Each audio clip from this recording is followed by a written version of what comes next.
এই শাওয়ালের 6টা রোজার জন্য আবার কোন কোন ক্ষেত্রে ডাবল অফার আছে। একটু বুদ্ধিশুদ্ধি থাকলে দেখবেন যে আপনি অনেক অল্প আমল করেও আল্লাহ তাআলার কাছে অনেক বিপুল পরিমাণ সওয়াব পেয়েছেন। সে সুযোগ আছে। 36 রোজাকে যদি আপনি 10 দিয়ে গুণ দেন সমান সমান কত হবে?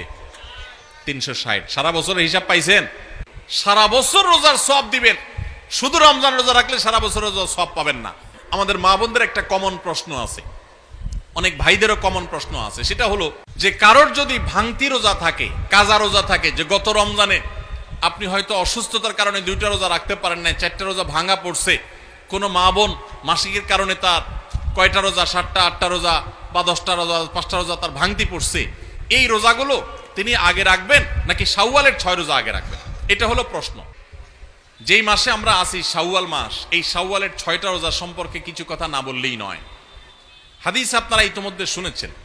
নবী আলাইহিস সালাম বলেছেন, মান সামা রমাদান, যে ব্যক্তি রমজান মাসে রোজা রাখলো, রমজান মাসের সবগুলা রোজা যে রাখলো, সুম্মা আতবাআহু সিত্তাম মিন শাওয়াল, রমজান মাসের পর যদি কেউ শাওয়াল মাসে 6টা রোজা রাখে, কয়টা রোজা? 6টা রোজা রাখে। কোন মাসে? শাওয়াল মাসে, যে মাসটা চলছে। তাহলে কি হবে? কানা কাসিয়ামিদ দাহর, তাহলে সে সারা বছর রোজা রাখার সওয়াব পাবে। আপনি 30টা পাইছেন, 30টা রাখছেন, 1 মাস রমজান মাসে সওয়াব পাইছেন।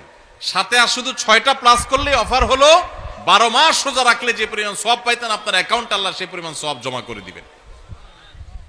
তাহলে কোনো বুদ্ধিমান মানুষের শাওয়ালে 6 রোজা রাখা ছাড়া উচিত না। অনেক উলামা একরাম এই হাদিসকে ব্যাখ্যা করেছেন এইভাবে যে আল্লাহ রাব্বুল আলামিন সাধারণত নেক আমলগুলোকে 10 গুণ পর্যন্ত বাড়িয়ে দেন, কোন কোন ক্ষেত্রে আরো বেশি, দানের ক্ষেত্রে 700 গুণ আল্লাহ বাড়িয়ে দেন, কাউকে কাউকে হিসেব ছাড়া দেন। এই যে সাধারণত আল্লাহ তাআলা নেক আমল করলে কয় গুণ বাড়িয়ে দেন? 10 গুণ। কয় গুণ বাড়িয়ে দেন ভাই? 10 গুণ। তো আমরা রমজান মাসে রোজা রাখি, সাধারণত সারা মাস 30 হয় সর্বোচ্চ, কখনো কখনো 29 হয়, 30 বেশি তো আর হয় না। তাহলে 30 হলে 30টা রোজা আমরা রমজান মাসে রাখলাম, আর শাওয়ালে যদি 6টা রাখি তাহলে কয়টা হয়? 36 রোজাকে যদি আপনি 10 দিয়ে গুণ দেন সমান সমান কত হবে? 360। সারা বছরের হিসাব পাইছেন ভাইরা আমার? এই জন্য আল্লাহ রাব্বুল আলামিন আমাদেরকে সারা বছর রোজার সওয়াব দিবেন।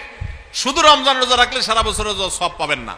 রমজানে 30টা রাখতে পারছেন, সাথে আর শুধুমাত্র 6টা যদি প্লাস করতে পারেন এই মাসে, শাওয়াল মাসে, তাহলে এই 6টার কারণে ওই 30টা আর 6টা সব মিলিয়ে আপনি সারা বছর রোজা সওয়াব পেয়ে যাবেন ইনশাআল্লাহ। চেষ্টা করা যাবে না ইনশাআল্লাহ? আল্লাহ আমাদের সবাইকে তৌফিক দান করুন। এই শাওয়ালের 6 রোজা নিয়ে আমাদের মা বোনদের একটা কমন প্রশ্ন আছে, অনেক ভাইদেরও কমন প্রশ্ন আছে, সেটা হলো যে কারোর যদি ভাঙতি রোজা থাকে, কাজা রোজা থাকে, যে গত রমজানে আপনি হয়তো অসুস্থতার কারণে 2টা রোজা রাখতে পারেন নাই, 4টা রোজা ভাঙা পড়ছে, কোনো মা বোন মাসিকের কারণে তার কয়টা রোজা, 7টা 8টা রোজা বা 10টা রোজা 5টা রোজা তার ভাঙতি পড়ছে, এই রোজাগুলো তিনি আগে রাখবেন নাকি শাওয়ালের 6 রোজা আগে রাখবেন? এটা হলো প্রশ্ন।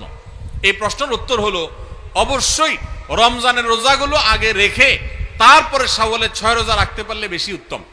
কারণ নবী সাল্লাল্লাহু আলাইহি সাল্লামের হাদিসে আমরা দেখি তিনি বলেছেন, যে ব্যক্তি রমজানের রোজা রাখলো এরপরে শাওয়ালের 6 রোজা রাখলো, তার জন্য ফজিলত হলো সারা বছর রোজা সওয়াব। তাহলে আগে রমজানের গুলো শেষ করে তারপরে শাওয়ালের 6 রোজা রাখতে পারলে বেশি ভালো। কিন্তু যদি কোনো মা বোন বা কোনো ভাই তার মনে হয় যে না, ভাঙতি রোজাগুলো রেখে তারপরে আবার শাওয়ালের 6 রোজা রাখা আমার জন্য কঠিন হবে, গড়ে 10-15টা রোজা রাখতে 1 মাসে আমার জন্য চাপ হয়ে যাবে, তাহলে যে কোনো একটা অপশন যদি বেছে নিতে হয়, তাহলে আমি বলবো অবশ্যই আপনি শাওয়ালের 6 রোজা, যেহেতু শাওয়ালের পরে আর প্রযোজ্য হবে না, এর সব শাওয়ালের পরে আর পাবেন না, এজন্য শাওয়ালের গুলো আগে রেখে ফেলেন এবং কাজাগুলো যদি পরে রাখেন, ইনশাআল্লাহ আপনি পরিপূর্ণ সওয়াব পেয়ে যাবেন। তবে আগে যদি রমজানগুলো শেষ করতে পারেন সেটা বেশি উত্তম, সেটা বলাই বাহুল্য।